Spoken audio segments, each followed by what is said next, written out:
I'm Dr. James Hill. I've been in my current orthopedic practice for the past 26 years. I specialize in shoulder and elbow surgery. I went into orthopedics because I was initially interested in carpentry and construction. I actually had a strong interest in medicine anyways, but I also thoroughly enjoyed the mechanical aspects of construction. I was fortunate that my family knew an orthopedic surgeon who took me to work with him one day, and I got to see what he did, and that's when I found out that's my job in life. My major approach is to try to take care of things as simply as possible. I will do everything possible to avoid going to the operating room if that's a reasonable option. Different patients approach things with different attitudes. Obviously, the most common attitude is that patients would like to stay out of the operating room.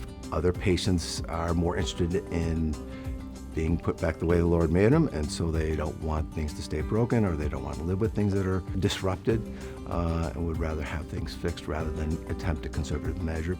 The most rewarding thing about being an orthopedic surgeon is that we can take medical problems and cure them. A lot of physicians can only manage medical problems and try to make them better. In our line of medicine, we have the opportunity of fixing them, putting them back the way that they want to be and the way that they were before whatever problem they're experiencing came into their life. Probably the biggest advantage of being an IBJI member is that they only select orthopedic surgeons with an outstanding track record for patient care and success. So I'm honored to be part of the group.